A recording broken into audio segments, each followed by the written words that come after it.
Transporte de passageiros. Conheça o funcionamento dos simuladores de trens da CPTM. No meio do vai-vem de passageiros e trens, aqui na estação, onde a rotina dos trilhos nunca para, existe um espaço lá dentro que poucos conhecem, mas que é fundamental para a segurança de quem passa por aqui todos os dias. A fiscalização do Tribunal de Contas em 300 escolas de São Paulo. E a Comissão de Assuntos Metropolitanos e Municipais, que se reúne na Alesp e quer convocar o presidente da Sabesp para esclarecimentos. E ainda, o aniversário de 161 anos da 25 de março, marcado por histórias e preços baixos no maior comércio de rua da América Latina. Já faz mais de, acho que uns 30 anos que eu venho aqui na 25 de março para achar coisas. Aí vim passear, fazer uma compra e no mesmo dia que eu fiz a compra eu fui contratada. O Jornal da Alesp está no ar.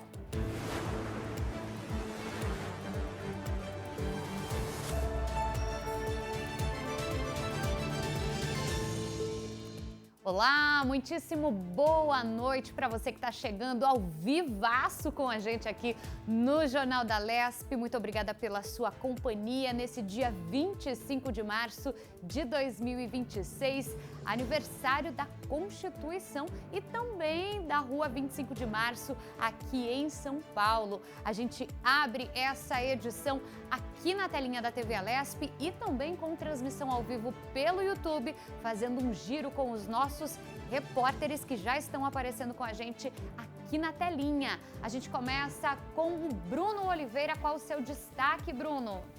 Oi, Camila, boa noite. Camila, eu estou aqui no Auditório Teotônio Vilela, na Alesp, onde começa daqui a pouquinho a audiência pública Mulheres Vivas, evento que vai reunir pesquisadoras, ativistas, familiares de vítimas para denunciar o avanço da violência de gênero no Brasil. Daqui a pouco eu volto com mais informações. Tá certo, discussão importantíssima aqui na casa. Ronaldo Penido também está na Assembleia e traz para a gente os destaques dos projetos aprovados hoje, né, Ronaldo? É isso mesmo, Camila. A Assembleia Legislativa do Estado de São Paulo aprova projetos importantes, entre eles o projeto 228/2026, que prevê a reestruturação das carreiras da Polícia Civil. Daqui a pouco eu conto e trago mais detalhes aqui do Jornal da Alesp. Combinado, estou te esperando e agora a gente passa aqui para o outro lado. Conversamos agora com o Will Rafael, que também está aqui na Assembleia. Will, hoje a casa está movimentada, né? É isso mesmo, Camila. Boa noite para você, boa noite a todos. Eu estou acompanhando um encontro que discute a sustentabilidade e a responsabilidade social. O objetivo é pensar em soluções para o futuro aqui do Estado. Daqui a pouco, ao vivo, eu te mostro e também te conto tudo. Combinado. E também tem o Fábio Oliveira com os destaques do setor policial. Fábio?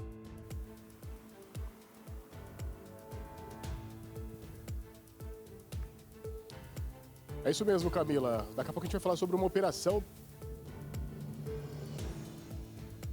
A gente está com uma pequena falha aqui na comunicação com o Fábio, mas ele vai trazer hoje os destaques de duas operações da DEIC aqui na capital paulista. A gente faz uma pausa rápida aqui no Jornal da Alesp. Não saia daí, nós voltamos já já.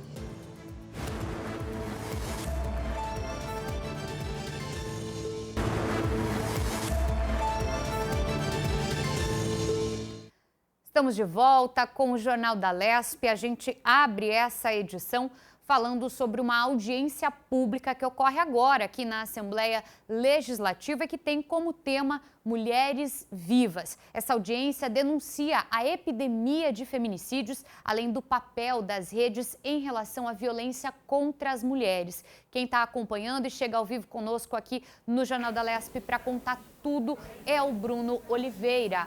Bruno, fala um pouquinho para a gente sobre essa audiência. Eu estou vendo aí que está bastante movimentada, já tem muitas mulheres chegando por aí. Espero que também tenha a participação dos homens para debater esse assunto tão importante.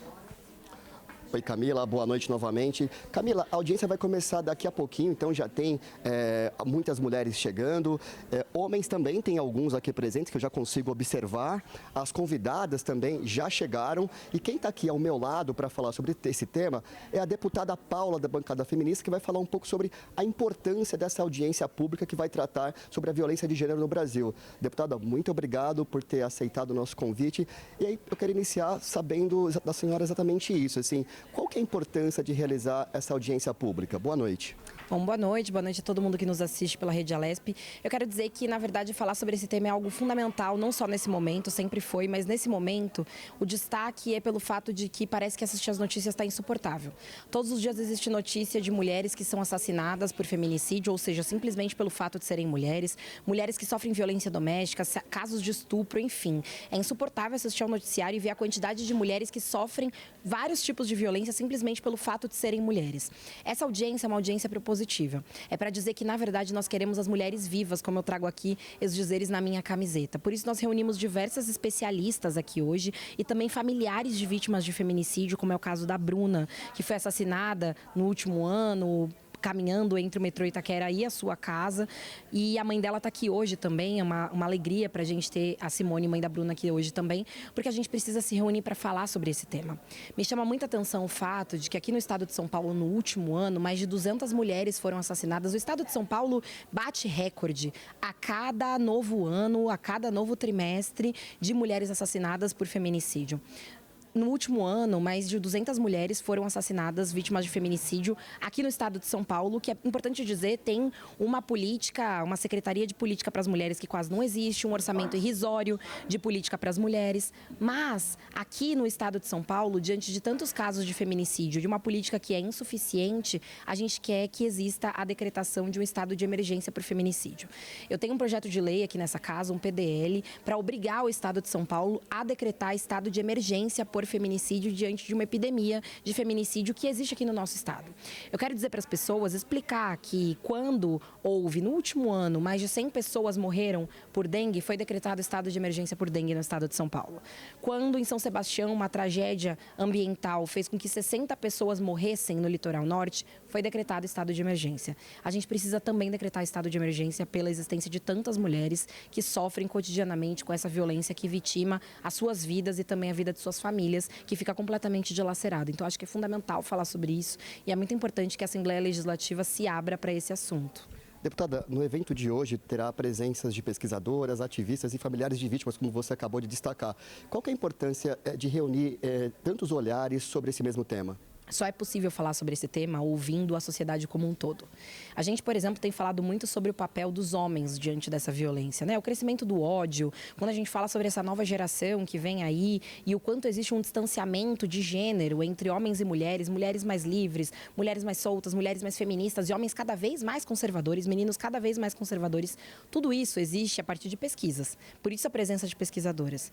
Por outro lado, a gente sabe que famílias foram dilaceradas e sofrem todos os dias com suas familiares vítimas de feminicídio.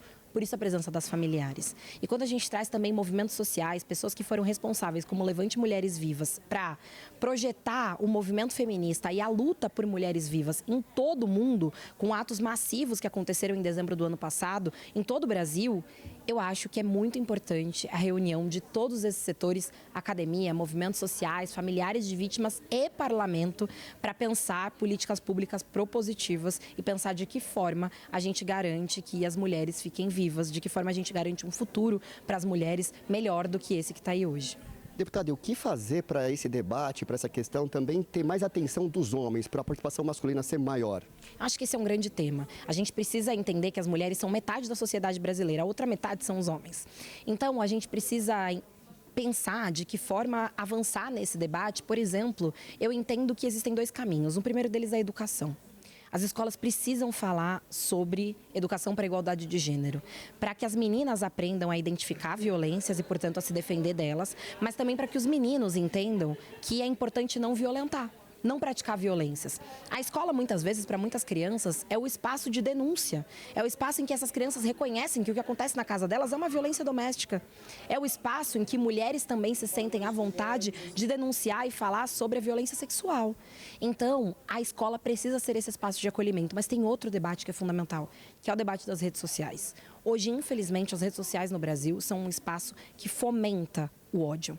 Infelizmente, diante da não regulamentação das redes sociais, existe um espaço muito fértil para que o ódio se desenvolva, por exemplo, em plataformas como o Discord.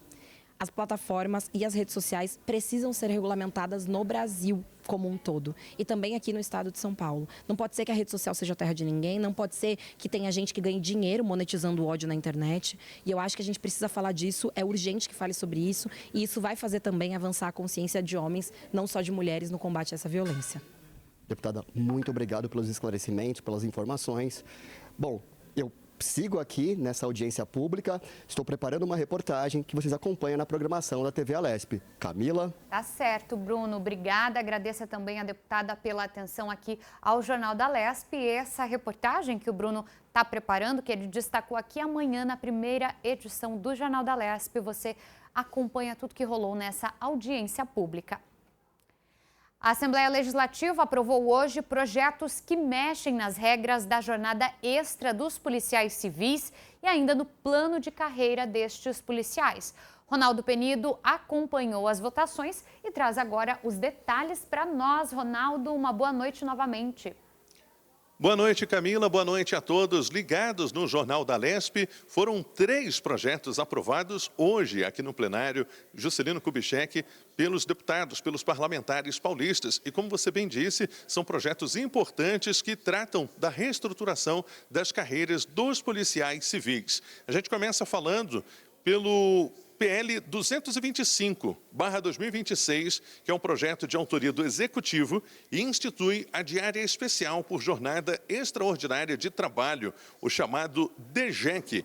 Ele altera a Lei Complementar 1280, de 13 de janeiro de 2016, que institui esta diária especial por jornada extraordinária de trabalho do policial civil, o chamado DGEC. Um pequeno resumo sobre o DGEC que nós preparamos aqui, explicando como vai funcionar. Ele corresponde a 8 horas contínuas de atividade de polícia judiciária, bem como de perícias criminalísticas e médico-legais, fora da jornada normal de trabalho do policial civil, limitada à execução de, no máximo, 10 diárias mensais. Outro projeto que também foi aprovado hoje no plenário JK, é de autoria também do governador Tarcísio de Freitas, é o PL 228/2026, que dispõe sobre o plano de carreira dos policiais civis do estado de São Paulo. E ainda o terceiro projeto aprovado foi o PL 05/2026, de autoria do Ministério Público. Ele cria a contraprestação financeira de acordos extrajudiciais, que será um tributo para ressarcir os custos administrativos para a elaboração de acordos no âmbito da Justiça. São considerados como acordos extrajudiciais termo de compromisso de ajustamento de conduta, o TAC, acordo de não persecução penal, ANPP, acordo de não persecução civil, ANPC, acordo de colaboração premiada ou acordo de leniência e qualquer outro ajuste firmado em fase extrajudicial celebrado no exercício das funções institucionais do Ministério Público do Estado de São Paulo. Bom, nós ouvimos alguns parlamentares, nós acompanhamos toda a sessão extraordinária realizada aqui no plenário, onde ocorreram estas aprovações, e agora vamos ouvir o que disse alguns dos nossos parlamentares, dos parlamentares aqui da casa. A gente começa ouvindo o líder do governo, Gilmacy Santos, que parabenizou o presidente André do Prado pela aprovação dos projetos na área de segurança pública. Vamos ouvi-lo. Agradecer aqui mais uma vez Vossa Excelência na condução dos trabalhos da Assembleia Legislativa. Agradecer aqui todos os líderes de todos os partidos, inclusive da oposição. Agradecer todos os senhores deputados e deputadas que, entendendo o momento, entendendo as necessidades, a necessidade de aprovação desses projetos que chegaram aqui nessa casa e tendo a necessidade de ser aprovado, ser sancionado num tempo muito curto, nós que se fazendo um grande acordo nessa casa com todas as bancadas, com todos os deputados e deputadas, e dando um grande passo. aprovando hoje em Congresso de Comissões os quatro projetos enviados pelo governador, relacionados às carreiras da Polícia Civil, Militar, técnico científico, enfim, DGEC, e conseguimos aprovar no Congresso de Comissões. Um debate muito produtivo, um congresso muito bom, e trouxemos para plenário. E Vossa Excelência pautando, também num grande acordo, conseguimos aprovar já aqui 2 projetos. Então, eu queria aqui parabenizar o senhor mais uma vez, agradecer mais uma vez os deputados, os senhores líderes, e dizer, olha, realmente tem mostrado a grandeza dessa Assembleia, mostrado a grandeza desses deputados e deputadas, entendendo o momento e a necessidade de se fazer o que foi feito hoje. Obrigado, presidente. Está aí, portanto, a fala do líder do governo, o deputado Gilmaci Santos, comentando sobre o trâmite destes 3 projetos aprovados hoje em plenário. Primeiramente, eles passaram e foram debatidos no Congresso de Comissões no início da tarde, para depois serem pautados aqui pelo presidente da Casa, o deputado André do Prado. Quem também comentou a aprovação destes projetos importantes na área de segurança pública foi a deputada Mônica Seixas, do Movimento Pretas, do PSOL. Ela comentou a aprovação do projeto 228/2026, que prevê a reestruturação das carreiras dos policiais civis. Vamos ouvi-la. Já não é de hoje que a gente vem reclamando da falta de dignidade dos policiais empurrados para bico. A gente acha e defende que o trabalhador, como um todo, tem que ter dignidade no seu fazer laboral. O que é dignidade? Salário digno, descanso e etc. Tanto a operação delegada na PM quanto o DGEC na Polícia Civil, pelo indigna diária de 300 e poucos reais, empurra o trabalhador para a falta de folga. A gente está numa luta gigante no Brasil contra a escala 6x1. E eu gostaria de estar podendo discutir para os trabalhadores da segurança pública a dignidade do descanso com a devida remuneração. Portanto, nesse sentido, eu não gostaria de estar incorporando ninguém no DGEC, mas já que é isso que tem para hoje, vou votar favorável. O presidente André do Prado agradeceu aos parlamentares e também às lideranças dos partidos pela aprovação destes projetos importantes e destacou que já na próxima semana deve pautar outros projetos importantes voltados para a área de segurança pública. Vamos ouvir o que disse o presidente da Alesp, deputado André do Prado. Obrigado, deputado Gilmaci Santos. Também quero parabenizar Vossa Excelência pela condução dos trabalhos na liderança de governo, todos os líderes, todos os deputados desta casa, né, da direita, da esquerda, aqui todos os deputados presentes hoje, de forma unânime, aprovando esses 2 projetos importantes, né, a DGEC, juntamente com o plano de carreira da Polícia Civil, no dia de hoje. E temos agora, na terça-feira, os 2 outros projetos que eu aumento para as polícias, civil e militar, e depois temos ainda o plano de carreira da Polícia Militar para estarmos discutindo, debatendo, encaminhando na terça-feira. Está aí, portanto, o presidente André do Prado comentando sobre estas aprovações que ocorreram em sessão extraordinária aqui no plenário JK. Portanto, na próxima semana devem ser pautados os demais projetos que envolvem as carreiras policiais, as carreiras na área de segurança pública. Entre eles estão o projeto 226, de autoria do senhor governador, que dispõe sobre a reclassificação dos vencimentos dos integrantes da carreira de delegado de polícia, das demais carreiras policiais civis e da polícia militar.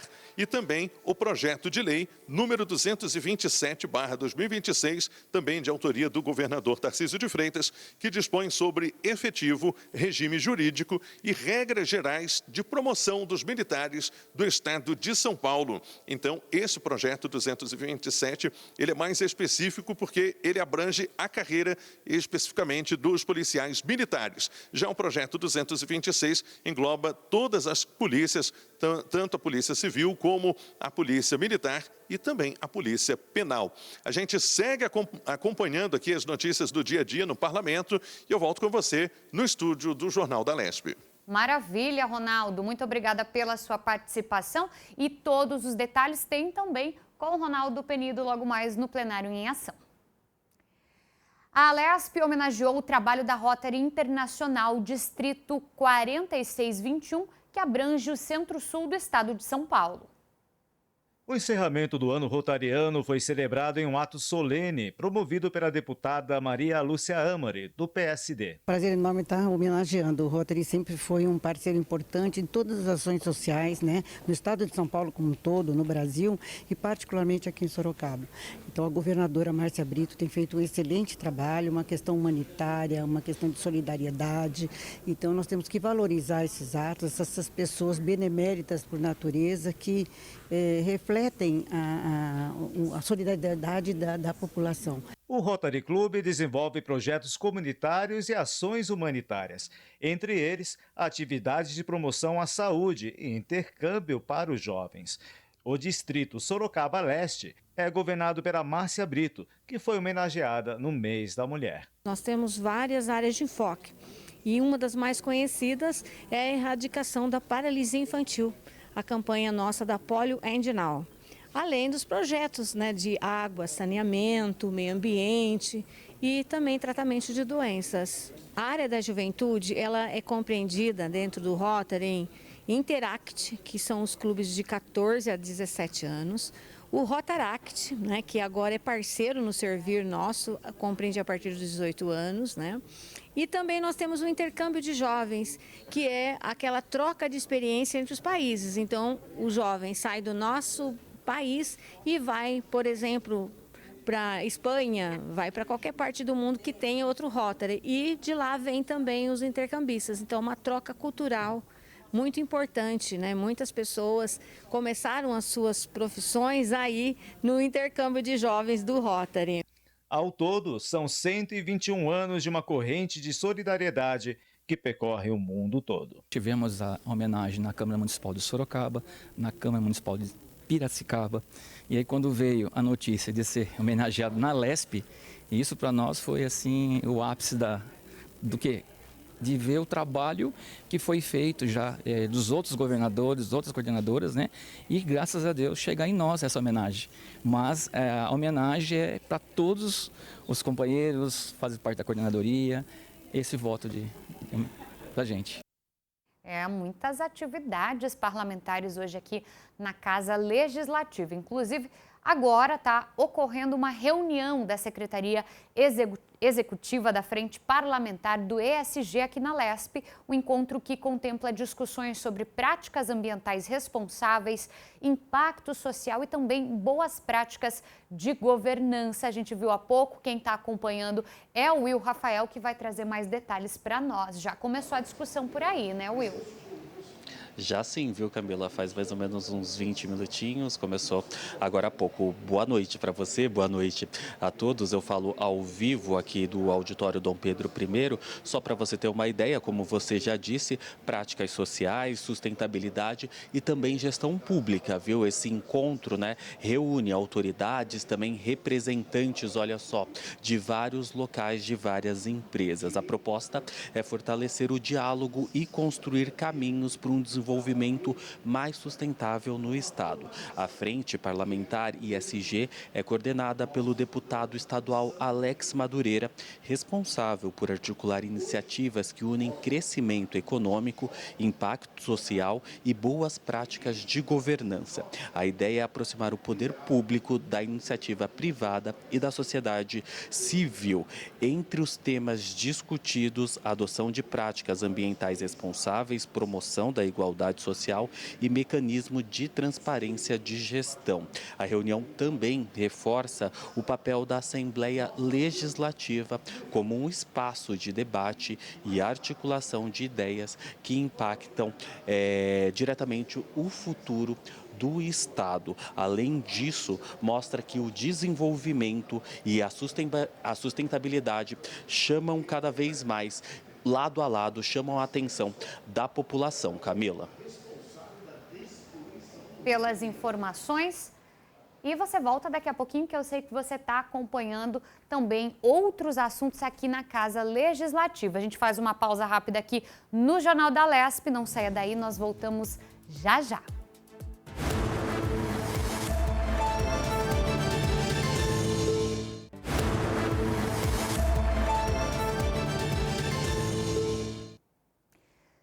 Estamos de volta com o Jornal da LESP. Seguimos agora apenas com a transmissão pelo YouTube. Muito obrigada pela sua companhia. O Tribunal de Contas do Estado realizou nesta semana uma fiscalização surpresa voltada aos materiais escolares. Foram 368 auditores que agiram em 300 municípios simultaneamente. O objetivo da ação foi verificar se os materiais didáticos e kits escolares estavam armazenados de forma correta e se foram distribuídos aos estudantes da rede municipal de ensino. Para falar sobre esse assunto, a gente recebe aqui no estúdio a Roberta Veras, que é assessora técnica da Secretaria da Diretoria-Geral do Tribunal de Contas aqui do Estado de São Paulo. Bem-vinda, Roberta. Boa noite, obrigada. Alegria estar aqui conversando com vocês sobre esse trabalho.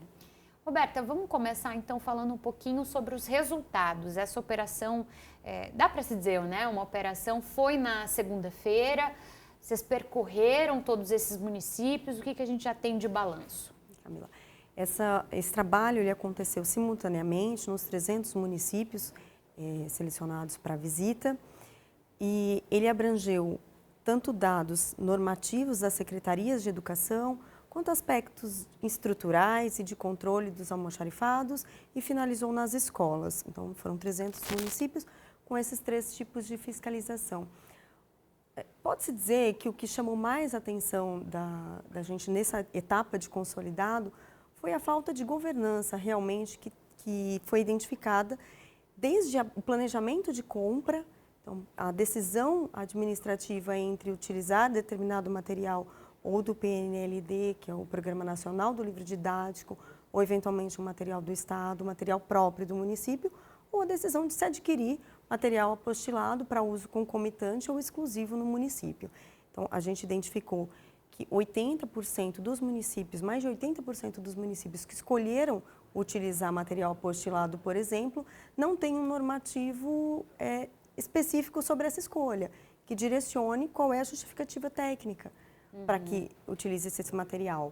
A gente identificou, por exemplo, uma falta que vai no sentido da governança também, em mais de 80% dos municípios, uma ausência de normativo sobre os depósitos da educação. Esses normativos são importantes porque são eles que vão dizer qual é a periodicidade dos ciclos de contagem, de verificação, quais são os materiais críticos que devem ser contados numa periodicidade menor, toda a gestão do almoxarifado até a adoção ou não de um seguro. Então, essa parte normativa realmente indicou uma fragilidade. Além disso, uma fragilidade estrutural, realmente, daquele ponto de vista do armazenamento. Então, locais muito desorganizados, insalubres até para as pessoas que trabalham. Inclusive, a gente está acompanhando, o pessoal de casa está vendo com a gente, olha só as imagens, né? São bastante impressionantes. Esses materiais todos ali armazenados, a gente está vendo aí, ó, material que é didático, né? A gente está vendo cadernos, livros, esse material todo que está parado na escola, que vocês encontraram, deveria estar nesses lugares? Nós encontramos, Camila, uma quantidade muito grande de materiais desorganizados a tal ponto que é quase impossível de você acessar, materiais vencidos, porque ficam ali no estoque muito tempo, sem um controle efetivo de entrada e saída, desperdício, muitos livros didáticos armazenados. Identificamos já registros, municípios que registraram descarte por desuso ou obsolescência de materiais, até materiais como televisão, itens de informática, periféricos de informática, ali que acabam ficando desatualizados com o tempo e geram desperdício. Isso tanto nos depósitos quanto nas escolas. Então, sim, esses materiais deveriam estar nas escolas, deveriam ter sido distribuídos ou neste exercício ou em passados, porque nós identificamos, por exemplo, uniformes comprados em exercícios anteriores que nunca foram entregues aos alunos. E aí, doutora, como é que faz numa situação dessa, né? Porque o uniforme é um direito, né? E é disponibilizado de forma gratuita para o estudante, e aí ele nem ter sido entregue, qual que é a penalidade? Em relação à entrega dos uniformes, cerca de 60% dos municípios não entregou uniformes nesse exercício. Esses achados, todas essas evidências, elas compõem um consolidado, que são esses dados que a gente está trazendo aqui hoje, mas eles também são inseridos num relatório individual que vai a critério do relator. Agora o município é notificado das falhas que a gente verifica, tem oportunidade de justificativa, mas também tem um caráter pedagógico dessa ação. A gente não quer efetivamente encontrar a situação, relatar e isso não mudar. Então a gente faz uma rodada agora de atuação pedagógica, de orientação. Teremos uma live com os gestores municipais, agora no dia 6 de abril, para tratar efetivamente daquilo que precisa ser melhorado. Uhum. E aí, de uma forma geral, né, levando em consideração todo o cenário que vocês encontraram, quais são as recomendações, então, né, nesse primeiro momento para essas escolas? Em geral, a recomendação é que se volte um passo para trás na questão do planejamento e da normativa dos almoxarifados. Então, 50% dos municípios não tinham nem um almoxarife nomeado, a pessoa responsável pelo almoxarifado. Então, é aquele passo de checklist realmente, de construção dessa gestão do patrimônio do município, porque aquilo é dinheiro público. Então, reorganizar documentalmente, fisicamente esses espaços, capacitar as escolas para que elas, quando recebam os materiais, saibam o que fazer. Então, foi uma ausência muito grande de procedimentos. As escolas não fazem, porque também não tem procedimento pré-estabelecido. Então, o primeiro passo vai ser construir esse caminho, fortalecer os controles internos dos municípios também. Agora, me chamou a atenção na sua fala, a senhora colocou que dos 300 municípios, são muitas escolas, né, visitadas, mais de 60% não entregaram os uniformes. Esse é um número muito assustador. E ele revela que não foram entregues todos os uniformes ou, de fato, uma parcela desses uniformes não foram disponibilizados? Nesse número, nós temos algumas situações que são diferentes. Há municípios que não compraram e não compram o uniforme, não é disponibilizado pela rede. Municípios que compraram, entregaram na escola, e nós tivemos casos de devolução por defeitos, vícios sérios nos uniformes, silk que estava saindo, eventualmente uma qualidade ruim. Então, nós tivemos casos dessa natureza e tivemos casos em que o uniforme foi comprado, mas ainda não foi entregue por diversos problemas de logística, de distribuição efetivamente. Então, são variadas as causas para esses 60%. Uhum. Agora, a gente está falando de dinheiro público, né? Que caderno, material didático, uniforme, tudo isso é dinheiro público. A gestão desse recurso, como que o TCE também lida com isso daqui para frente? Daqui para frente, todo esse arcabouço, esse conjunto de falhas compõe o relatório individual dessa fiscalização e vai ser acompanhado junto das contas do município, para que a gente tenha o contato, inclusive, com as aquisições, os processos de compra. Um dado que chama a atenção nesse aspecto de dinheiro público de aquisição é que a gente não encontra em mais de 60% das escolas um mecanismo para que a gente saiba se o uniforme tem ou não qualidade, mecanismos de devolução, de retorno desse material. Então, se a gente não mede a satisfação do usuário, que é o aluno, é a família, isso dificulta muito o processo de retorno à empresa e até de ressarcimento ao erário, em algum caso de vício dos materiais. Me chamou a atenção, eu estava vendo nas imagens, vou até pedir para o pessoal soltar as imagens de novo aqui. Tem algumas imagens que mostram ali até resmas de papel sulfite, né? Esse material, muitas vezes, as escolas pedem que os pais disponibilizem, manda aquele listão, né, no começo do ano, com uma série de itens para a família comprar e levar para a escola. Isso também é verificado? Na verdade, a gente identificou que 20% dos municípios visitados não distribuiu o material escolar. O material escolar é aquele kit que vem o caderno, a canetinha, o lápis de cor. Então, em 20% dos municípios não foi feita essa entrega. Então, provavelmente, são os pais que adquirem esse material.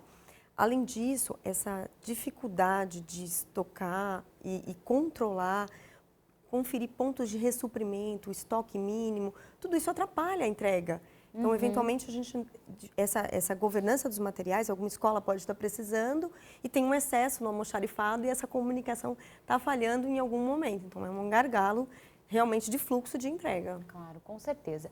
Agora, sim, para a gente finalizar, doutora, se o pai e a mãe, né, identificar que tem alguma coisa errada na escola, que seja até mesmo uma questão estrutural, né, do prédio, pode procurar o Tribunal de Contas? O Tribunal de Contas tem canais de comunicação no site, tem aberto o canal de comunicação para eventuais falhas. Há também o controle social, que são os conselhos municipais de educação, e eles são parceiros importantes nesse momento, as ouvidorias dos municípios, mas sim o tribunal é aberto a receber esse tipo de informe. Tá certo, Roberta. Obrigada pela sua participação com a gente aqui no Jornal da Lesp. Foi um prazer, eu que agradeço. Bom, e a gente segue por aqui. Agora a gente vai falar sobre o setor policial. O Fábio já está me chamando aqui no ponto. Ele vai contar para nós sobre uma operação da DEIC que ocorreu na manhã de hoje e desmantelou o comércio ilegal de peças de motos aqui no centro de São Paulo. Fábio, mais uma ação da Polícia Civil, né? Exatamente, mais uma operação da Polícia Civil aí desmantelando essas quadrilhas e principalmente comércios, né, que revendem essas peças ilegais. Boa noite para você, Camila, boa noite para quem acompanha aqui o nosso Jornal da Lesp. Essa operação aconteceu na manhã de hoje na região central aqui da capital paulista, desmantelando aí pelo menos 2 escritórios, escritórios batizados como escritórios do crime, e essa operação foi batizada como Cavalo de Ferro, né? O que acontece? São peças que não têm nenhum tipo de procedência, que vão para algumas fábricas, que vão para alguns comércios ilegais, que acabam revendendo essas peças de motocicletas. Um detalhe que chama a atenção é que esses 2 comerciantes aí foram presos durante essa operação do DEIC, e a operação é a segunda fase da Operação Cavalo de Ferro. Essa ação, como eu disse, tem foco de combater a venda de peças de motos roubadas e também furtadas na capital paulista. Todo o material foi apreendido e ainda foi encontrado ali peças de origem não comprovadas. A gente sabe que na capital paulista o aumento, né, de número de motos aí roubadas e furtadas nos últimos 3 meses aumentou demais em relação ao ano passado. Com isso, quem sofre é quem compra essas motos, tem que pagar ali posteriormente esses boletos. A gente sabe também que em todo o estado de São Paulo o número de motocicletas, né, acabam falando aí dessas motos que foram roubadas aí em toda a capital paulista, uns números muito grandes. Camila? Pois é, Fábio, você já fica aqui com a gente, porque o Fábio também está acompanhando uma outra ação do DEIC, que foi uma operação que apreendeu carros de luxo e também muito dinheiro na manhã de hoje. Essa operação foi contra um grupo criminoso que aplicava golpes milionários, né, Fábio? A gente tem, inclusive, imagens dessa operação que você vai contar para nós de veículos caríssimos que foram apreendidos.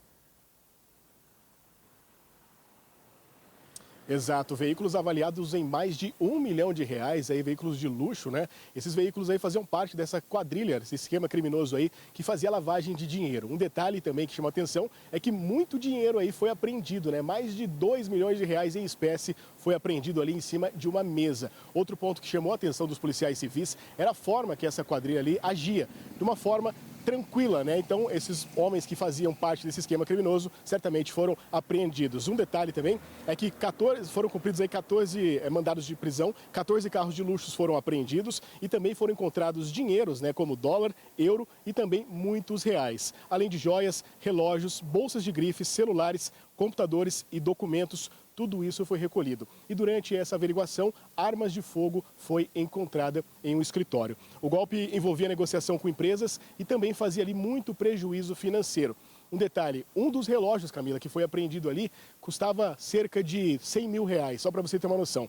Outro ponto também é que esses suspeitos simulavam ali pagamentos que não eram concluídos. Então, muitas pessoas acabavam caindo nesse esquema aí fraudulento. Outro ponto também é que as investigações continuam aí para identificar se existem mais suspeitos envolvidos nesse super esquema, nesse mega esquema aí da capital paulista, né? E também outros pontos do estado e também do Brasil. Camila? Tá certo, Fábio. Obrigada pelas informações. Daqui a pouco você volta com mais notícias aqui no Jornal da Lesp.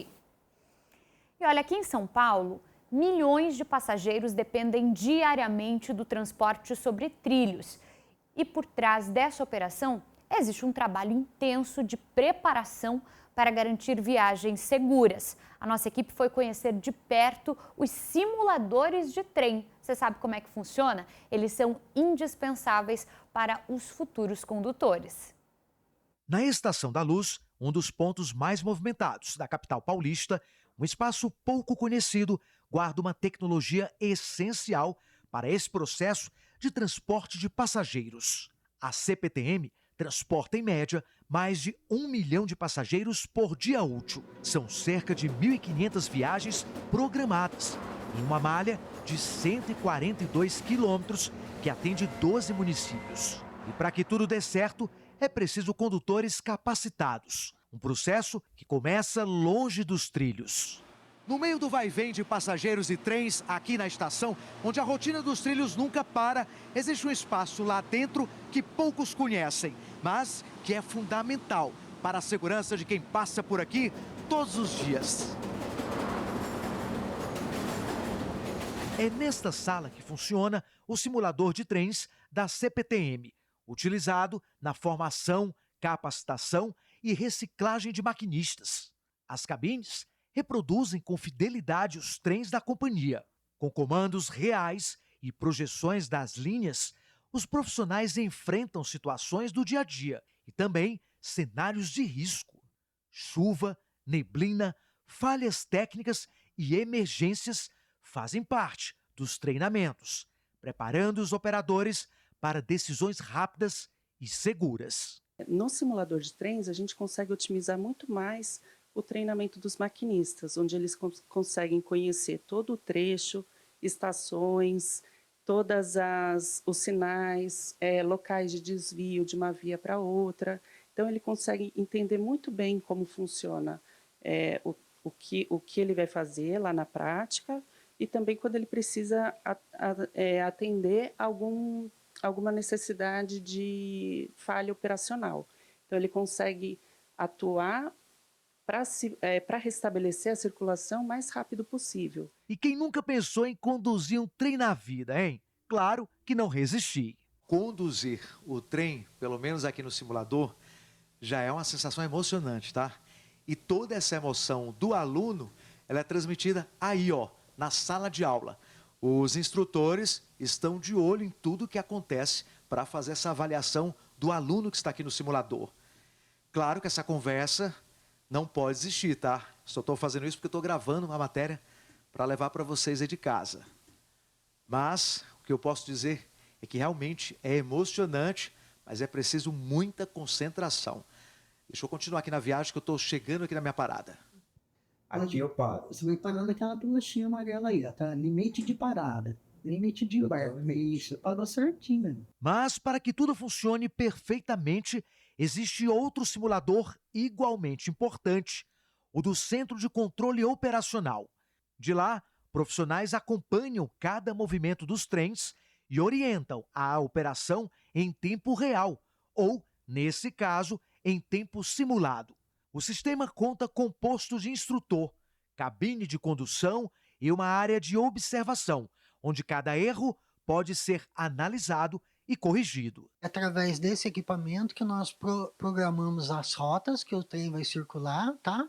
A série de trens e também o destino, né? De qual linha que ele vai trabalhar. Através desse equipamento, nós conseguimos inserir eventos climáticos, quantidade de passageiros em plataforma, chuva, neblina, qual rota o trem vai circular e a distância percorrida, né? E conseguimos interagir com o maquinista situações de falhas de equipamentos que não conseguimos interagir com ele no trem quando ele está praticando. Dentro da cabine, tudo o que o maquinista faz é acompanhado em tempo real. Cada decisão, cada comando passa pelo olhar atento do instrutor. É como se fosse uma viagem de verdade, com a diferença de que aqui o erro vira aprendizado. Para quem sonha com a profissão, o caminho começa com concurso público e passa por meses de treinamento teórico e prático. Foi assim com a Deise. Antes, ela era auxiliar de educação e descobriu a carreira por acaso. E foi no simulador que teve a certeza de que estava no caminho certo. Hoje, ela faz parte da equipe que movimenta a cidade todos os dias. É uma responsabilidade muito grande, a gente tem que estar sempre atento ao nosso trabalho, às restrições do trecho e às vezes dá problema em algum trem, a gente tem que estar bem preparado para poder solucionar ali no momento, né? Para não haver desembarque, essas coisas. O menor impacto possível para os passageiros. Que legal essa reportagem, conhecer um pouquinho, né, também sobre como funciona esse outro lado que muitas vezes a gente nem imagina como que é a preparação destes maquinistas e que bom ver que também tem mulheres atuando nessa área. E olha, agora a gente muda de assunto para falar das nossas redes sociais. Natália Campos está com a gente aqui nessa quarta-feira, dia 25 de março. É uma data super especial, né, Natália? Boa noite. Isso mesmo, boa noite, Camila, todo mundo que está em casa. Dia 25 de março é o dia da Constituição do Brasil. E a data foi escolhida em homenagem à nossa primeira Constituição, lá em 1824, que foi instituída pelo Dom I ainda, né? Mas, bom, não é só o Brasil que tem a sua própria Constituição. O estado de São Paulo também tem uma. Olha só. E é sobre isso que fala o nosso vídeo de hoje. A nossa Constituição ela veio um tempo depois da do Brasil, lá em 1890, quando São Paulo se tornou oficialmente um estado da República. E o Bruno explica pra gente um pouco mais no vídeo que história é essa de Constituição de São Paulo. Vamos acompanhar então. Você sabia que o estado de São Paulo tem uma Constituição? Além da Constituição Federal, cada estado tem as suas próprias regras. Ela organiza o funcionamento dos 3 poderes, legislativo, executivo e judiciário. E por que o dia da Constituição é em 25 de março? Porque nessa data, em 1824, Dom Pedro I criou a primeira Constituição do Brasil, logo após a independência. São Paulo ganhou a sua primeira Constituição em 1890, quando deixou de ser uma província do Império para ser um estado da República. Outras constituições vieram depois acompanhando a modernização de São Paulo. A Constituição organiza o presente e prepara o terreno para o futuro. Siga @AssembleiaSP e fique por dentro das principais novidades do Parlamento de São Paulo. Olha só, nossas redes sociais também são educação, conhecimento, cultura, tudo isso misturado, né? Tá vendo? E vamos seguir a dica do Bruno. Segue a gente no Twitter, no Facebook, Instagram, Assembleia SP, para mais conteúdos como esse. Tá certo. E ó, a Natália fica aqui comigo para a gente fazer uma pausa rápida aqui no Jornal da Lesp. Não saia daí, daqui a pouquinho tem muito mais notícias. Nós voltamos já já.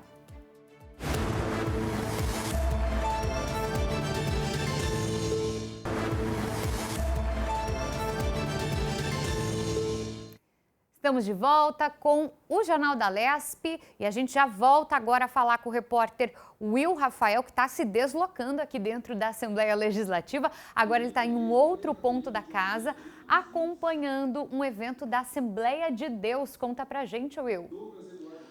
É isso mesmo, Camila. Boa noite para você, boa noite a todos. A gente está aqui no Auditório Franco Montoro, acompanhando mais um evento, na verdade uma homenagem, viu? Um momento marcado por fé, música e história, que envolve também a Assembleia de Deus de Ribeirão Preto. Vou pedir para o Vini Conceição mostrar para vocês. Agora está acontecendo uma entrega, né, de homenagem para os músicos aqui da orquestra que estavam tocando agora há pouco por aqui, só para vocês terem uma ideia do que está acontecendo. Entre os homenageados está o pastor Jairo Santana, que é presidente da igreja conhecida como o Grande Templo. Outro destaque foi o pastor Adiel Gomes Pereira, que é o maestro da igreja, ele que está no palco agora que vocês estão vendo, entregando também os certificados, né, as homenagens para os músicos. Esse evento ele foi solicitado pelo deputado estadual André Bueno, que está lá no palco também fazendo essa homenagem, entregando os diplomas. Agora que vocês estão vendo ele lá, tanto com o pastor Adiel como com o deputado também André Bueno. Outro destaque foi o pastor Adiel, como eu disse, que recebeu esse diploma, e ele acaba trazendo todos os músicos aqui da orquestra. Vou pedir para o Vini mostrar agora esse outro lado, que é onde a orquestra está posicionada. Agora eles deram uma relaxada, chocada, viu? Porque vocês não estavam aqui com a gente, mas eles estavam tocando até agora há pouco nessa homenagem. A homenagem, ela reconhece a importância da igreja não só na vida religiosa, mas também no trabalho social realizado em diversas cidades aqui do interior paulista. Atualmente, só para vocês terem uma ideia, a Assembleia de Deus de Ribeirão Preto reúne cerca de 13 mil membros e está presente em 15 municípios da região. Ao todo, são mais de 130 templos. Um trabalho, claro, que vai além da fé e se consolida como referência na comunidade. A gente continua acompanhando aqui o evento, Camila. A gente até tentou, né, falar assim, será que na hora do ao vivo a gente vai conseguir mostrar essa orquestra tocando? Mas acabou que não deu muito certo, né? Não deu muito tempo. Eu vou puxar um aqui dos homenageados, até mesmo para mostrar para você aqui, ó, Camila, o certificado aqui que ele ganhou. Feliz? Opa, demais. Você faz parte da orquestra? Faço parte. Quanto tempo? Desde o comecinho. Foi um dos primeiros músicos aí. Parabéns. Obrigado. É esse clima aqui mesmo de alegria. Vamos tocar mais uma, né? Vamos, se Deus quiser. É esse clima de alegria que está acontecendo aqui no Auditório Franco Montoro, viu, Camila? Se rolar até o final do programa, eu volto, até o final do jornal, eu volto trazendo a banda aqui, a orquestra, no encerramento do jornal. Fechado? Maravilha, Will. Vou ficar esperando então. Se der certo, a gente encerra aqui o Jornal da Lespe com essa bonita orquestra que está aí te acompanhando e que está aqui sendo também homenageada nesse evento aqui na Assembleia Legislativa. Sempre importante, né, destacar também que muitos artistas, muitos músicos brasileiros iniciaram na igreja, cantando ali nos corais das igrejas e também à frente dos ministérios de louvor. Super importante e merecido esse reconhecimento aqui para todo o pessoal também da Assembleia Legislativa. E com a chegada do outono, o clima seco e as temperaturas instáveis aumentam os casos de doenças respiratórias, como gripes, resfriados, rinite, asma, e aí vem todo aquele tipo de ite, né? Bronquite, sinusite, o que mais você puder imaginar. Bom, o aumento da circulação viral e o maior tempo em ambientes fechados facilitam a transmissão dessas doenças. Como então se proteger? Especialmente proteger as crianças. O Jornal da Lespe convidou uma médica pediatra para esclarecer as dúvidas da população. E também fomos às ruas para entender com o que o pessoal está preocupado nessa época do ano. Vamos conferir algumas perguntas e respostas. Por que no outono aumenta o número de casos de doenças respiratórias nas crianças? A incidência de casos aumenta nessa época do ano por uma combinação de fatores, dentre eles o frio. O frio vai fazer com que as pessoas fiquem mais concentradas em locais fechados. Isso vai fazer com que a concentração de vírus dispersos no ar aumente, aumentando também a taxa de contaminação. Outro fator é o frio. O frio vai deixar a nossa proteção da via aérea, que é o muco, mais ressecado. E isso diminui a aderência dele no vírus. Então, com isso, o vírus vai conseguir entrar na nossa via aérea com mais facilidade. Outro fator também que piora é que as crianças ainda têm o fator imunológico mais imaturo, aumentando e deixando elas mais vulneráveis. Mais perguntas chegando da nossa equipe que foi conferir com a população. Quais são os principais sintomas de alerta que a criança precisa de um atendimento imediato? Os sinais de gravidade que você tem que ficar alerta para levar o seu filho no pronto-socorro imediatamente são desconforto para respirar. Então você vai perceber que o narizinho do seu filho vai ficar batendo, a respiração vai ficar mais ofegante, vai afundar essa região que a gente chama de flúcula, as costelinhas também vão afundar e a respiração vai ficar mais rápida. Outro sinal de gravidade é a prostração, ou seja, a criança mesmo sem febre fica caidinha, não quer brincar, não quer comer. E o outro sinal de alerta é não querer beber líquido. Porque não querer beber líquido vai gerar desidratação, que ocorre mais rápido nas crianças, e isso vai causar mais gravidade. Então, você precisa levar o seu filho para o atendimento imediato. E devemos ressaltar também a febre por mais de 3 dias. E isso também deve ligar o alerta para você levar o seu filho para um atendimento. Viu aí, né? Se nesse período do ano, indispensável se hidratar, tomar bastante água, principalmente as crianças que normalmente são mais frágeis, mais sensíveis, acabam ficando num grupo de risco. Tem mais pergunta da população. Por que a bronquiolite preocupa tanto os pais e por que os bebês são tão vulneráveis? A grande maioria dos casos de bronquiolite são causadas pelo vírus sincicial respiratório. O que ele vai fazer? Ele vai causar inflamação na menor porção do pulmão, que a gente chama de bronquíolos. Esses bronquíolos são bem pequenininhos, então qualquer inflamação e aumento da produção de muco ali vai causar obstrução.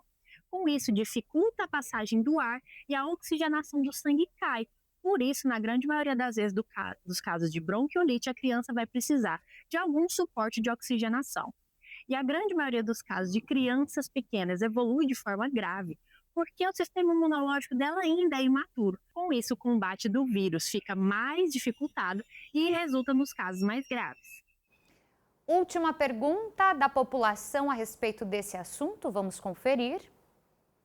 Quais as medidas dentro de casa ajudam na prevenção? Ventilação, higienização de mãos, deixar os calçados fora de casa, o que a gente pode fazer?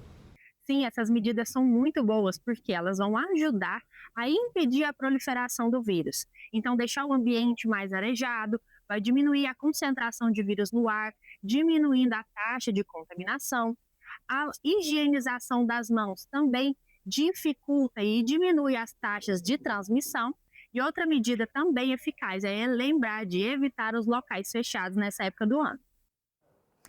Pois é, e agora a gente fala sobre uma ação do Ministério Público aqui do estado de São Paulo, que vai destacar para nós as ações que foram realizadas justamente por conta desse período de seca, que acaba sendo um período em que as ocorrências de queimadas são registradas com maior frequência.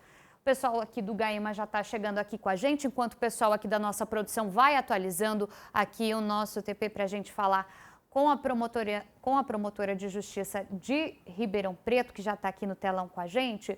Doutora, nessa época, primeiro, obrigada por participar com a gente ao vivo aqui do Jornal da Lespe. Nessa época, realmente, esse tempo seco, a questão da estiagem acaba ficando mais recorrente. E aí vocês estão realizando ações de fiscalização com o GAEMA, né? Boa noite, eu que agradeço pelo convite. Olha, é muito importante que nós tenhamos sempre em mente que o fogo descontrolado, espontâneo, é raríssimo. Ele, em regra, em 99,9% dos casos, é causado pelo homem. Então, nós podemos ter uma seca sem fogo, desde que o homem não ateie fogo. Para que haja o fogo descontrolado, que é diferente da queimada, é aquele fogo que não tem controle, que não tem autorização dos órgãos ambientais e que destrói tudo que encontra pela frente, é necessário o material combustível e a ignição. A ignição, em todos os casos que nós acompanhamos, tem por origem o homem. Então, o trabalho feito é no seguinte sentido: a prevenção, que seria o monitoramento de pontos críticos, de pontos recorrentes de incêndios, e a adoção de medidas de detecção precoce, especialmente pelo Corpo de Bombeiros, pelas defesas civis municipais, para que aquele princípio de incêndio não se transforme num fogo descontrolado. O trabalho é pautado nesse tripé: prevenção. Se não for possível a prevenção, detectarmos rapidamente aquele princípio de incêndio e uma pronta resposta. É a única maneira que nós temos de dar conta desse fogo descontrolado. Doutora, essa fiscalização ela começa agora, mas ela deve se estender ao longo de todo o ano, justamente por conta desse período que vem agora, né, mais seco, e daqui para frente tende a ser cada vez pior, né? A gente já está com uma umidade do ar mais baixa e isso também tem incidência para essas ocorrências.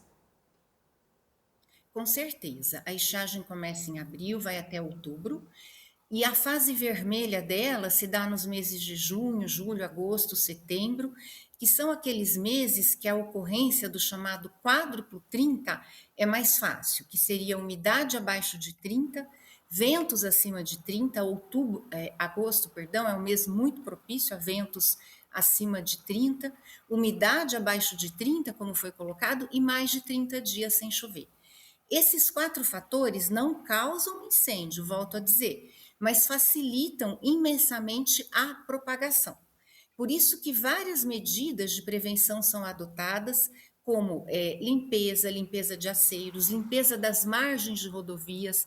As margens de rodovias, em regra, são focos recorrentes de incêndios, vigilância dioturna por parte das defesas civis municipais, especialmente aos finais de semana, um trabalho, uma verdadeira força-tarefa que envolve Corpo de Bombeiros, Polícia Ambiental, usinas de cana-de-açúcar, proprietários rurais, assentamentos rurais, as unidades de conservação, enfim, todos nessa força-tarefa, trabalhando firmemente na prevenção e na pronta resposta.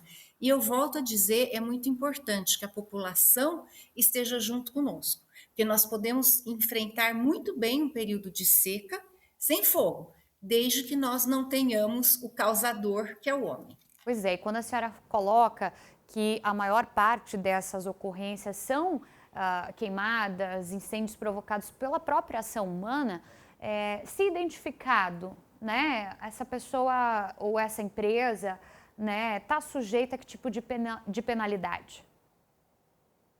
Nós temos 3 consequências. Primeiro, só colocando aqui rapidamente, nós temos muitas vezes aquele fogo descontrolado que foi causado de forma acidental. É muito comum as pessoas fazerem uma limpeza de terreno, queimarem lixo em agosto, por exemplo, elas não usam aquele incêndio, mas essa conduta causa incêndio. Nós tivemos em 2021 a maior unidade de cerrado do estado de São Paulo, que é a Jataí, foi praticamente destruída por conta de uma queima de lixo que literalmente pulou o rio Mogi e atingiu a unidade. E temos aquelas pessoas que causam propositadamente o fogo. Elas agem com intenção de causar aquele incêndio.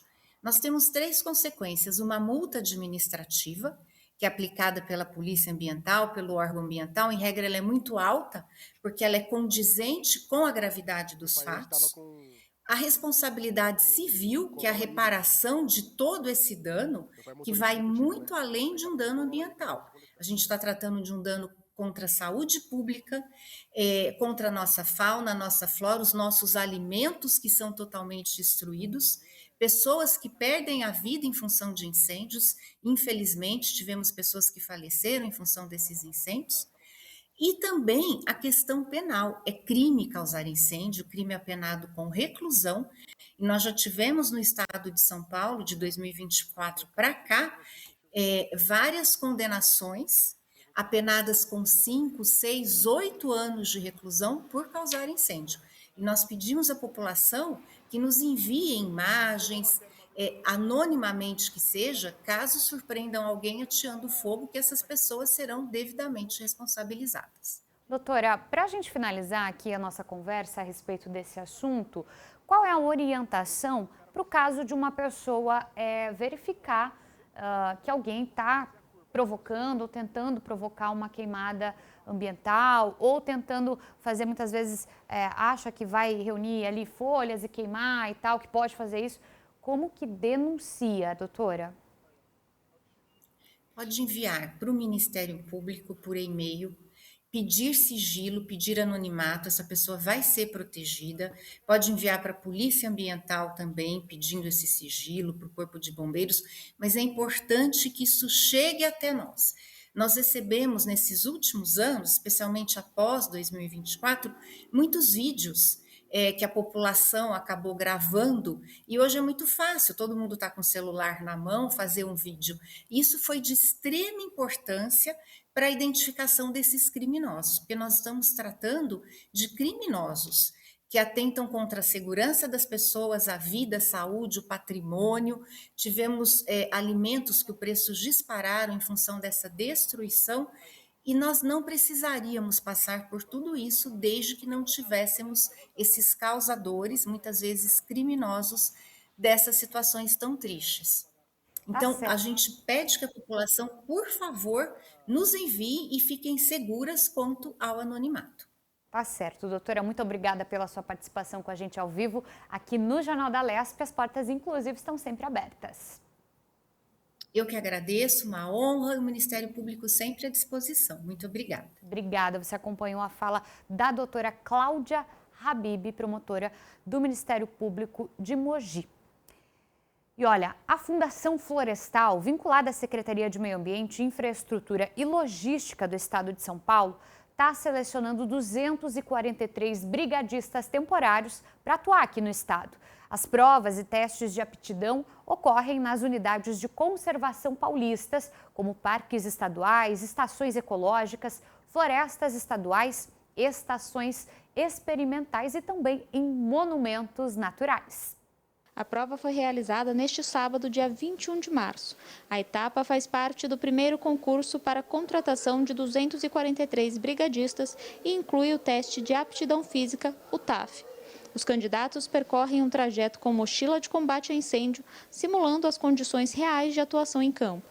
As provas acontecem entre os dias 21 e 27 de março em unidades de conservação em todo o estado. No primeiro dia, cerca de 233 candidatos participaram da seleção para 13 vagas no Parque Estadual do Juqueri, em Franco da Rocha. Esse concurso é extremamente importante porque a gente vai atender todas as regiões do estado de São Paulo que tem problema de incêndios florestais. São 243 vagas. Essas equipes temporárias vão somar os esforços que já são feitos pela Fundação Florestal na Operação São Paulo Sem Fogo. Então vai ser um plus para as nossas unidades de conservação, além do que a gente vai gerar emprego e renda em toda a região do estado de São Paulo. Ao todo, mais de 4.400 pessoas se inscreveram no processo seletivo, que oferece salários de até R$ 4.000, além de benefícios para contratos de 6 meses. Os candidatos ainda passam por outras etapas.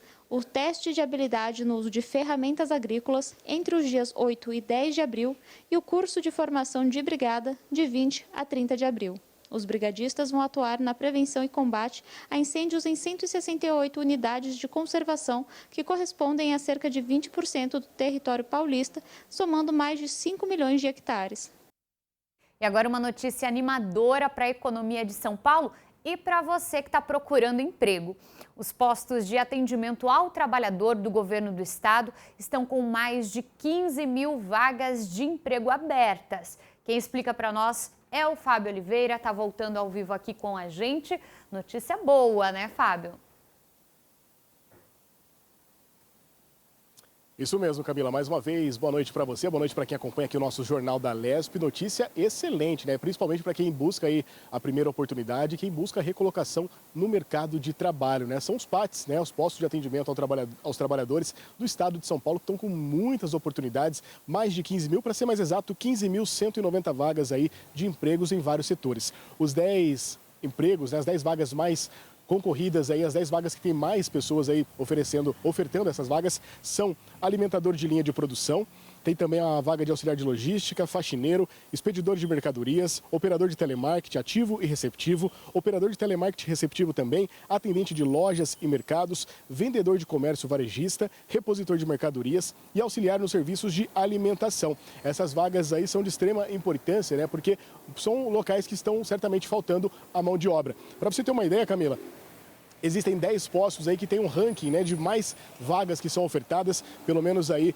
o PAT, né, de Barueri e também de Valinhos são o que tem mais ofertas aí do interior de vagas de empregos. Para você ter uma ideia, aqui na capital paulista, pelo menos 6.641 vagas são destinadas ao PAT aqui da capital paulista para diversas áreas, né? Não são somente essas vagas que eu acabei citando, tem diversas outras vagas também para várias pessoas e várias habilidades aí que estão procurando.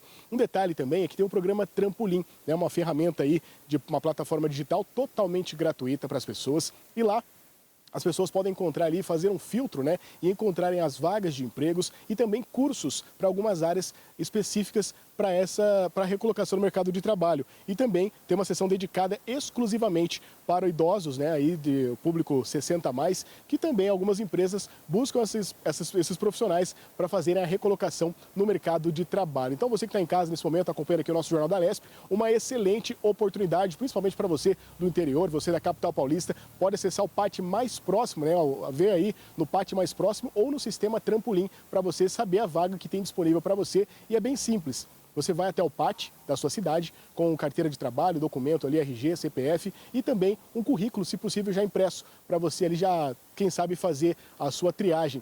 Muitos desses empregos, viu, Camila, são para essas pessoas e também para pessoas com necessidades especiais, portadores de deficiências, enfim. Também uma outra notícia muito legal é que muitas empresas já estão fazendo ali a triagem, acabam fazendo essa triagem, acabam fazendo a entrevista e muitas pessoas já saem empregadas ali nesse PAT, né, nesses programas do governo. Então, uma ótima oportunidade mesmo para quem faz aí a recolocação, quem busca essa recolocação no mercado de trabalho e para quem busca a primeira oportunidade de emprego, viu, Camila? Obrigada, Fábio, pelas informações. Mais de 15 mil vagas, viu? Então não tem desculpa, tem que procurar um desses lugares para você se candidatar, saber das vagas e, quem sabe, já sair dali empregado. O Instituto do Legislativo Paulista, o ILP, realizou nesta quarta-feira o primeiro seminário do ciclo Introdução à América Latina. O encontro discutiu conceitos, identidade e os desafios da integração entre os países da região. A América Latina, que a gente conhece hoje, foi sendo construída ao longo dos séculos, entre disputas políticas, diferenças culturais e tentativas de unificação. O conceito do que é ser latino-americano mudou e ainda muda com o tempo. Ter esse olhar de identidade mesmo do latino-americano, né? Desses povos que, felizmente, teve um apagamento histórico. A América Latina ela é um centro de conhecimento muito profundo, né? Então, estar dentro do espaço da LESP é muito importante, justamente porque onde se produz o processo legislativo, né? Onde se produz as leis, tem que estar conectado com a realidade do que está acontecendo não só no Brasil, mas em todos os outros países que se conectam culturalmente e politicamente com a nossa realidade. E é justamente essa reflexão que está no centro do seminário promovido pelo Instituto do Legislativo Paulista, em parceria com o Memorial da América Latina. A proposta é ir além da geografia e entender as múltiplas identidades que formam o continente, além dos desafios para a integração entre os países. A questão política também exige que a gente reflita o nosso próprio lugar no Brasil dentro do continente da América Latina, né? Então fica aquela questão de brasileiro é ou não é parte da América Latina. Eu acho importante a gente ter aqui na LESP, né, na Assembleia do Estado, um dos mais ricos aqui da América, a gente poder fazer essa reflexão para a gente pensar como nós, como esse papel de liderança econômica, a gente consegue se colocar nesses eventos refletindo acerca da nossa posição. O encontro também aborda momentos históricos importantes desde a formação do conceito de América no período colonial, passando pelas independências até os debates mais recentes sobre o desenvolvimento e relações internacionais. É muito importante que a gente traga esse debate sobre a América Latina para dentro da LESP, aqui através do Instituto do Legislativo Paulista, nessa parceria com o Memorial da América Latina, para que essa discussão, e são muitas discussões sobre temas econômicos, políticos, sociais, culturais, para que isso subsidie, né, os parlamentares, subsidie a Casa na formulação de projetos de lei, né, e no acompanhamento de políticas públicas que visem a integração do Brasil com os demais países da América Latina, visando a promoção do bem-estar, né, da prosperidade em geral do nosso continente e da nossa região. O seminário acontece aqui no auditório do Instituto do Legislativo Paulista, na LESP, com duração de 3 horas. Eu estou aqui do lado de fora, até mesmo para não atrapalhar os participantes que estão lá dentro. Além da forma expositiva do evento, os participantes têm espaço para debater a América Latina. Esse é o primeiro de uma série de encontros que ainda vão discutir temas como economia, sociedade e política na América Latina nos próximos meses. A iniciativa faz parte de um grupo de pesquisa que une o ILP e o Memorial da América Latina, com foco em políticas públicas e integração regional. Tema de interesse público para todos os cidadãos, e é uma alegria estar recebendo esse evento aqui. As inscrições já se encerraram, a gente agora vai se preparar para abrir do próximo semestre, mas o pessoal, para saber, que tiver interesse, para saber, a gente tem o site do ILP, o ILP também está nas redes sociais, né, e é sempre Instagram, YouTube, Facebook, Google. Procure o site do ILP, porque a gente tem lá muitos cursos gratuitos, tem muita coisa boa por lá. Além de ampliar o conhecimento acadêmico, o ciclo de seminários também contribui para discussões internacionais importantes, como os Objetivos de Desenvolvimento Sustentável da ONU, que tratam de paz, justiça e parceria entre as nações. E E olha, a Comissão de Assuntos Metropolitanos e Municipais se reuniu também nesta quarta-feira para a apreciação de pauta, com 26 itens. A gente confere agora na reportagem. A Comissão de Assuntos Metropolitanos e Municipais finalizou a discussão sobre o projeto de lei 206 de 2017, que propõe proibir propaganda de bebidas alcoólicas nas áreas reservadas para campanhas publicitárias no metrô e CPTM. Esse projeto foi muito debatido na reunião anterior a essa e ficou muito claro que isso afetaria negativamente de forma coletiva toda a sociedade, o impacto dos jovens, adolescentes, pessoas com dependência, né, com relação à bebida alcoólica. Então, nós já tínhamos travado esse debate, agora com o acolhimento do voto favorável, então a gente tem aí, a partir daí, mais uma etapa vencida com relação a esse projeto de lei, de forma muito importante e significativa para todos. Os deputados também aprovaram o convite ao secretário de Transportes Metropolitanos, Marco Antônio Assalve, para explicar o andamento das obras do VLT, os veículos leves sobre trilhos. Também deve ser convocado o presidente da Sabesp, Carlos Augusto Leone Piani, por requerimento do deputado Ricardo Madalena, para esclarecer sobre obras de implantação da rede de esgoto em bairros do município de Paranapanema, no interior de São Paulo. Nós sabemos que era para prestar um serviço de qualidade melhor, para atender a população, baratear custo, e isso não vem ocorrendo. E ao passo que as obras estão deixando a desejar, as obras que se fazem necessárias no interior de São Paulo. No contexto geral, eis a questão de nós fizemos esse requerimento, hoje aqui aprovado por unanimidade de todos os pares, para que ele venha aqui prestar esclarecimento daquilo que está sendo, vamos dizer assim, está em falta com a população. Infelizmente, uma piora. Nós presenciamos isso até na minha própria cidade, Santa Cruz do Rio Pardo, no atendimento, quando abre-se as valas para que seja recuperado.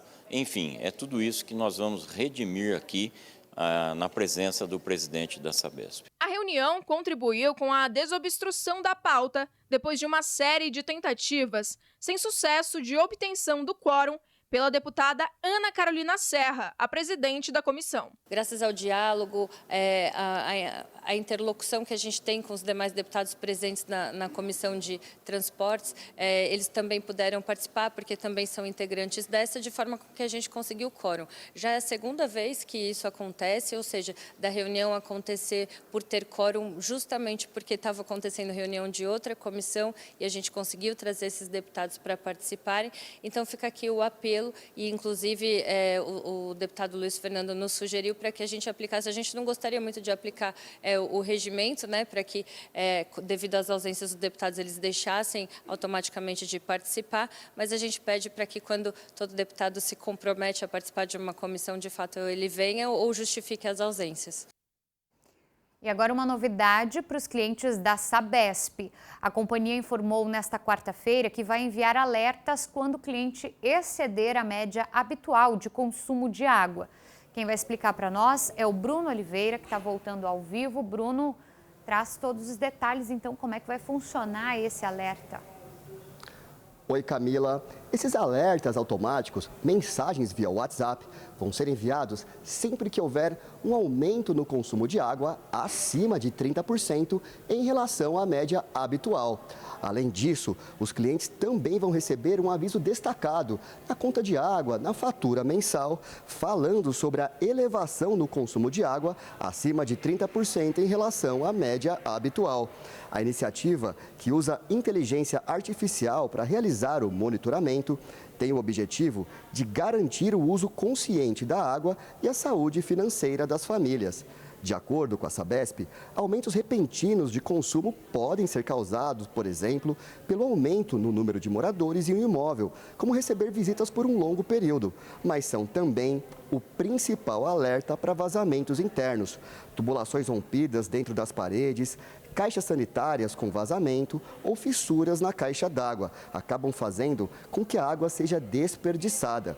Como são problemas dentro do imóvel, a manutenção é de responsabilidade dos moradores. Ainda segundo a Sabesp, os alertas vão ajudar a população a identificar mais rápido esses problemas e tomar providências para sanar o vazamento interno. Para que o cliente receba as mensagens pelo WhatsApp, é importante que os dados de contato estejam atualizados. É possível fornecer ou atualizar esses dados pelo número oficial da Sabesp, o 3388-8000. Outra opção é baixar o aplicativo da Sabesp no celular. Camila? Tá certo, Bruno. Obrigada pelas informações. Está dado o recado. E agora, do Bruno, a gente fecha a tela aqui para abrir de novo com a agenda aqui da Casa Legislativa para você acompanhar e participar de todas as discussões que ocorrem por aqui. Vamos começar então. O que está rolando na Casa amanhã, quinta-feira?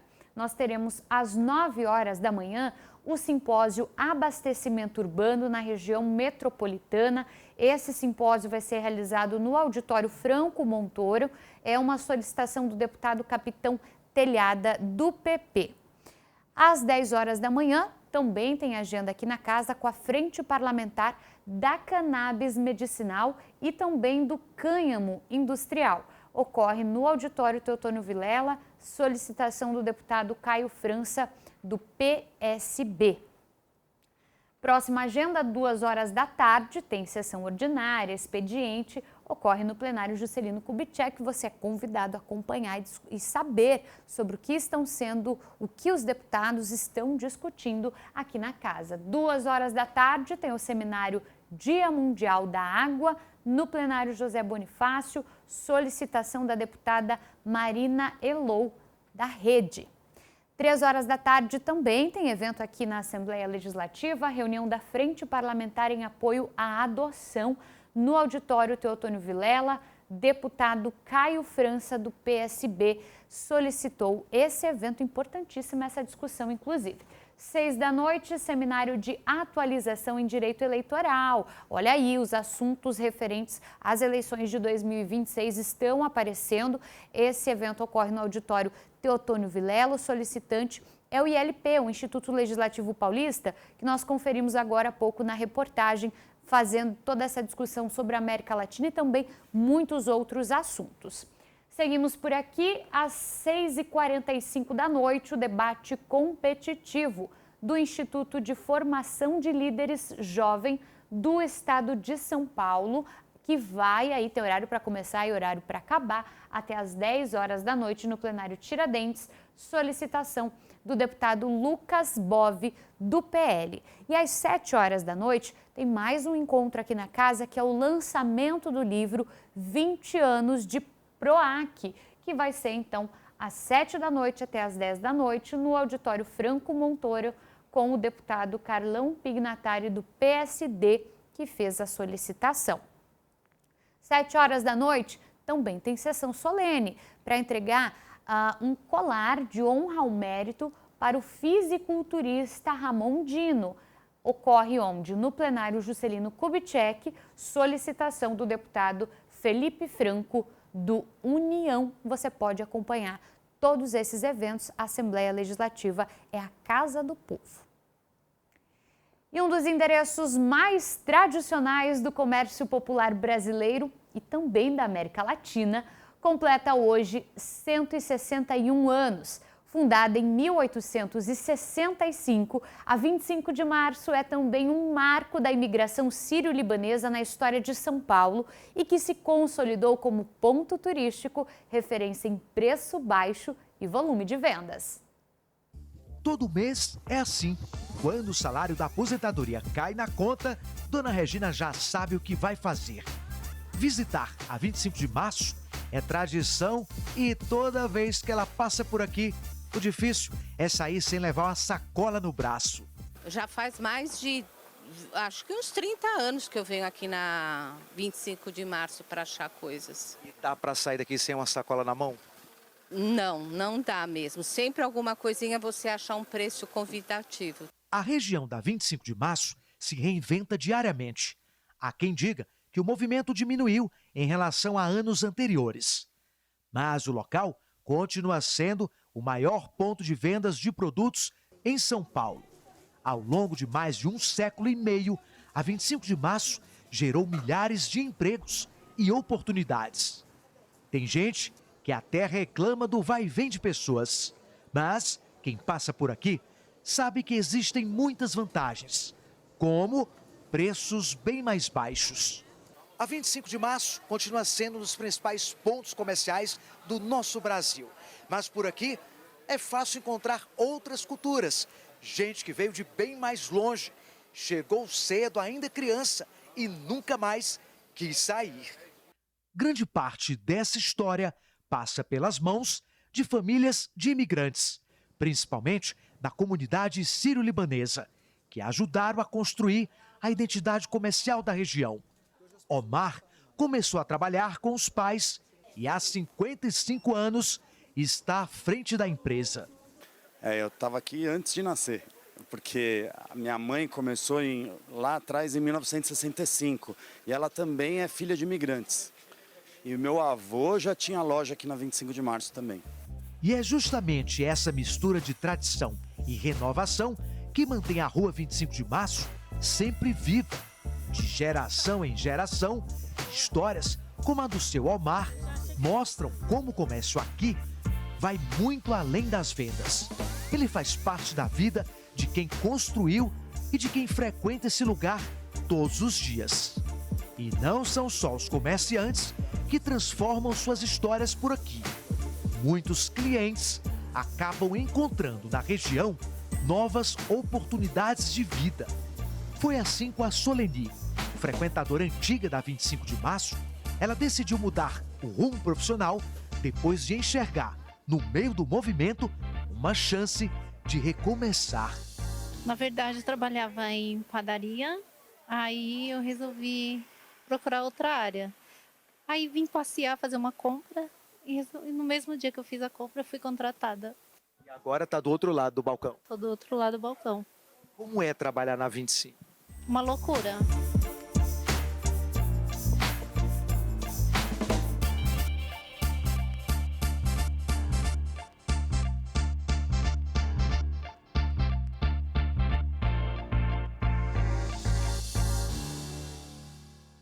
E tem histórias essa 25 de março, né? Parabéns, então, né, para todo mundo que vive e trabalha na 25 de março e que contribui para fomentar a economia aqui da capital paulista e também de todo o estado. Bom, a gente se despede, o Jornal da Lespe fica por aqui. Muito obrigada pela sua companhia. E hoje a gente encerra com imagens do Complexo Desportivo do Ibirapuera, que já está aparecendo aí na sua tela, imagens aéreas produzidas pelas nossas equipes aqui do Jornal da Lespe, da TV A Lespe. Lembrando que o Complexo do Ibirapuera, o Complexo Desportivo que você está vendo aí na imagem, está com a consulta pública para uma possível concessão aberta. Você pode opinar pelo Parcerias em Investimento, parcerias em investimentos.sp.gov.br. Deixa a sua opinião. Uma boa noite para você. Até amanhã. Tchau, tchau.